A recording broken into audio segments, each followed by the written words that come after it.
Hey guys, it's Maxie here and welcome to another TEW video. You join us for our Insurrextion pay-per-view in our 2003 mod with the WWE of course. Glad to say we are in the O2 Arena in London and it seems like we have a sellout of 23,000 people, so that should hopefully make for a good show. We've had a lot of good matches picked from Raw, a few from Smackdown, and hopefully overall we can have the top pay-per-view. As always, thanks for taking the time out of your day to watch this particular video. It's much appreciated. Any comments regarding it, your own series, wrestling in general, as I say, how do you feel with the aftermath of Hell in a Cell, how that went down, and how are you feeling going into a kind of run where we've got a lot of big shows in quick succession with the WWE in terms of, off the top of my head, we've got the Super Showdown, we've got the 1000th episode of Smackdown, you've got WWE Evolution, you've got Crown Jewel, you've got, obviously, coming up in November, TakeOver and Survivor Series weekend, and don't forget, of course, excellent stuff on the network as well, such as the full Mae Young Classic tournament. So let me know what your thoughts are in wrestling at the moment. Are you happy with it? Is it? Are you quite annoyed? What's getting on your nerves at the moment? Yeah, just let us know what you think in general, and of course, yeah, thanks for watching. So we'll crack on with the show regardless anyway. 23,000 people here, it's good to see. Hyping up our main event, of course, we're seeing two tandems we wouldn't expect to see together.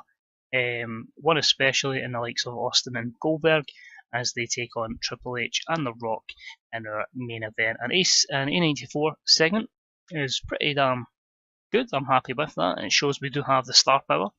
And the angle got the show off to a strong start, and it got the crowd hotter, gaining some heat into both storylines as well. So yeah, good start. Opening contest is for the United States Championship, and it was about that had great wrestling and good heat. And we saw John Cena defeat Chris Benoit, The Big Show, and Edge in 13:58, when John Cena defeated Benoit by pinfall with the Attitude Adjustment, following an interference from his stablemate, the Big Boss Man, or you could say personal security. It was Cena's fifth defence of the United States Championship. The B77 is fairly okay, as I say. Maybe could have been a bit better, but again, just too early to take the title off Cena, so a good win for him.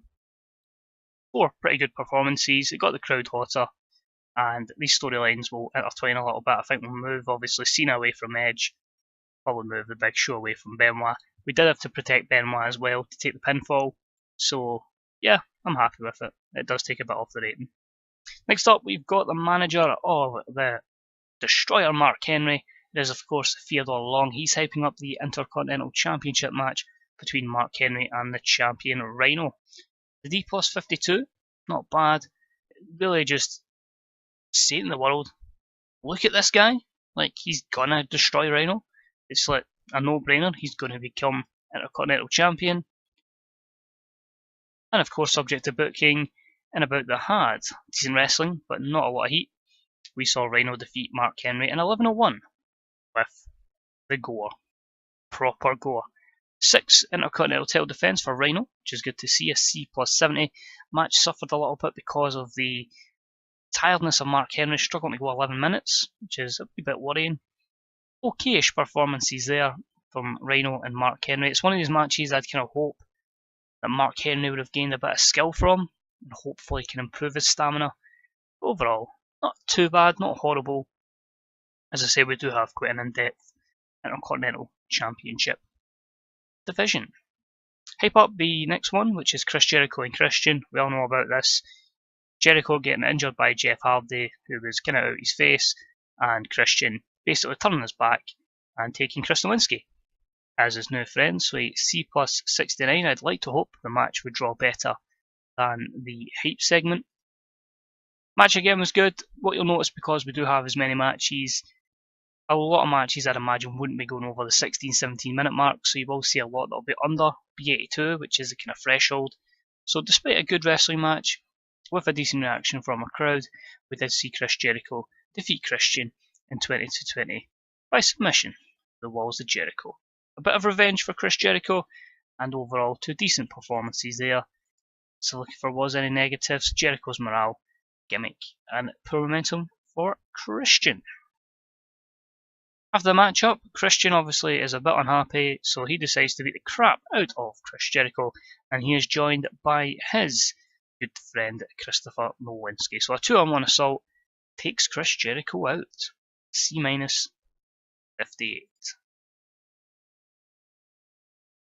This takes us to a hype angle, basically a promo with A-Train and his manager Paul Heyman.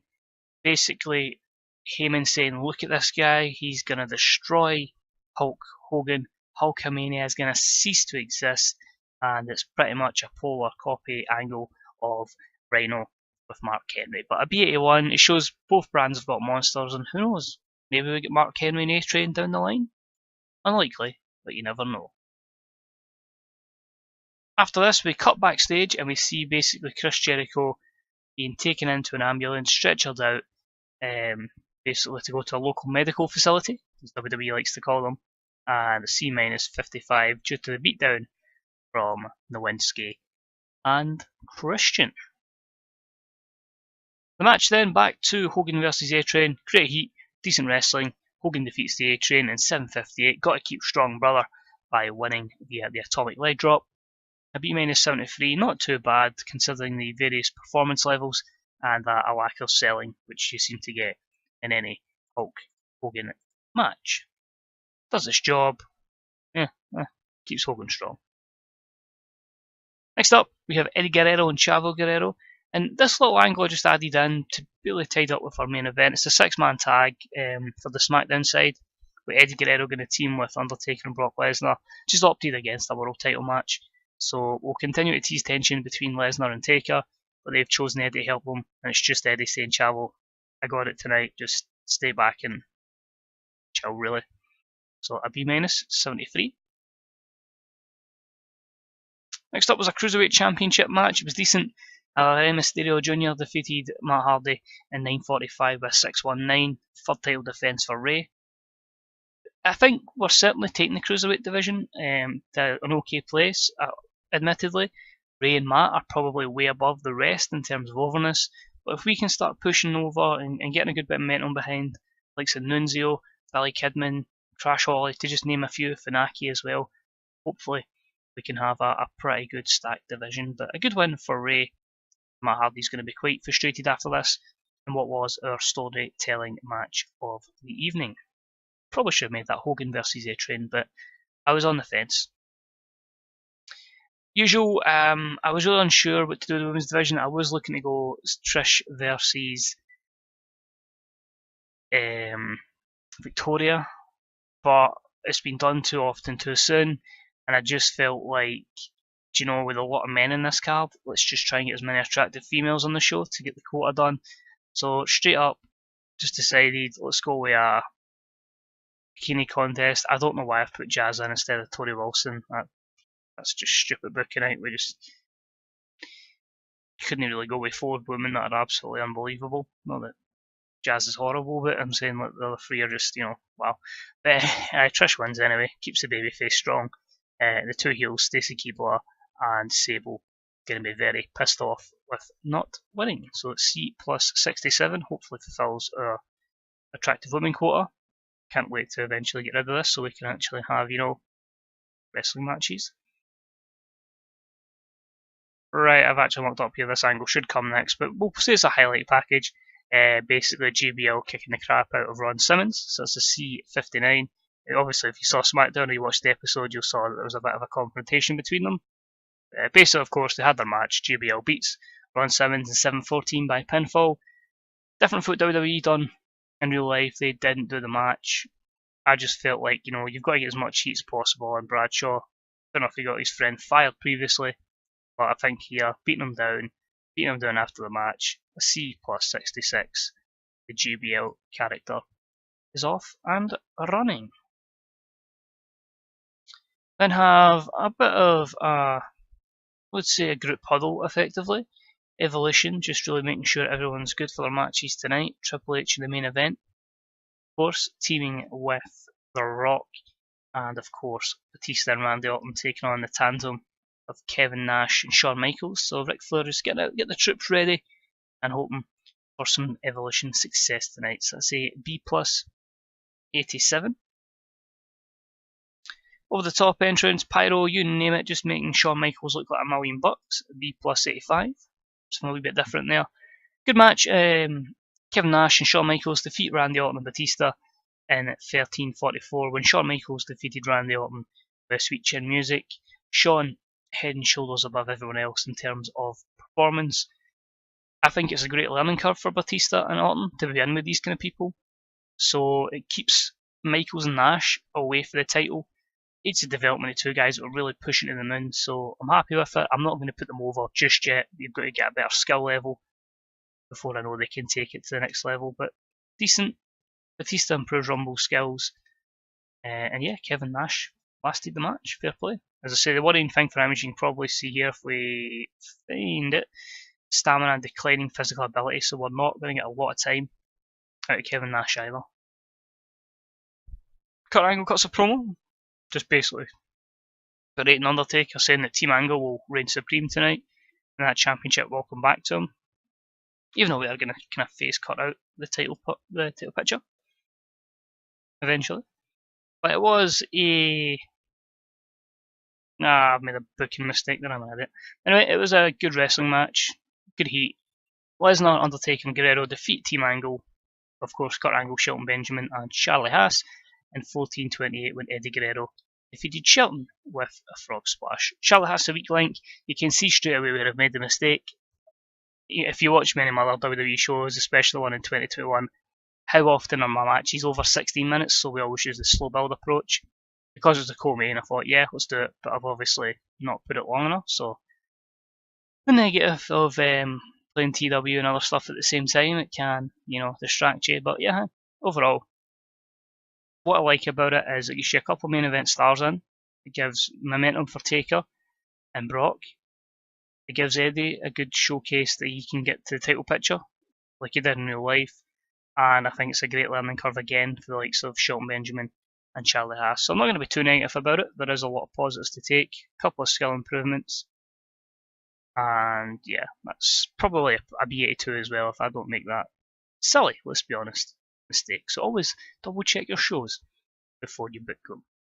Next up, The Rock hypes up his match in the main event, just basically berates the Bill Goldberg, the usual, your jabroni. You know what The Rock was like in 2003.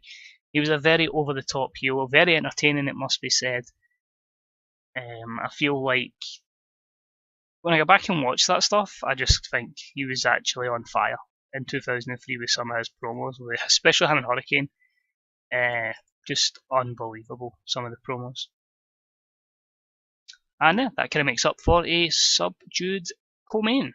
An exceptional matchup that saw the once-in-a-lifetime team of Steve Austin and Bill Goldberg defeat Triple H and The Rock in 1938 when Austin defeated The Rock.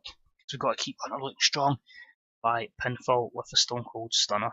Easter 97, that's good to see, and that's Austin slowed down, of course, with his knee injury. 4 good performances, Goldberg close to hanging with them, and yeah, pretty happy with that. If we just check our worker improvements, a couple for Goldberg, Rumble for The Rock. Negatives here, Austin injured, declining physical ability, and Michael Cole. That's fair enough then. Not a lot here, regular match, just slow build. Seems to do the trick in this every time, so it works. I change it.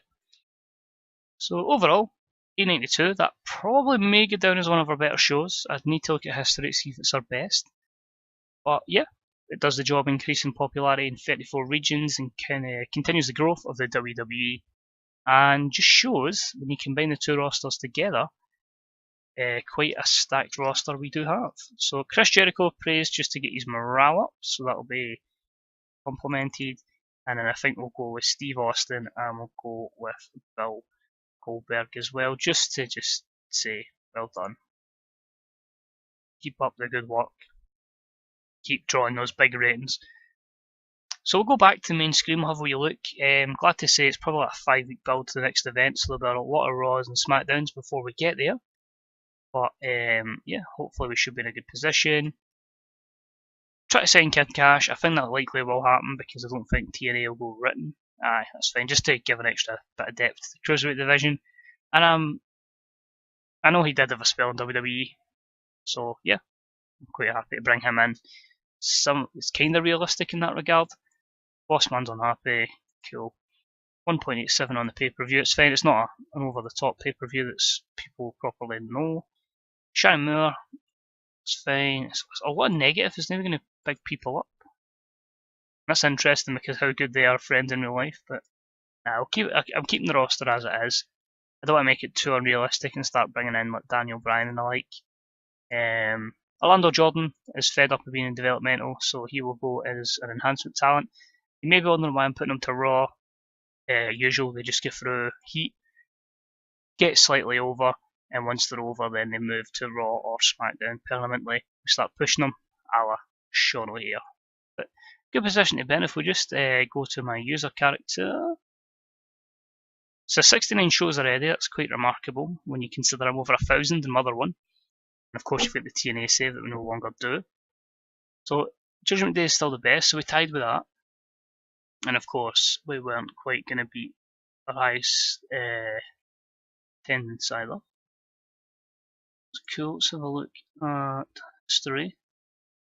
Why am I being blind and not able to see this? There we go. In fact, that's not what I want to see, this is it. Top 100.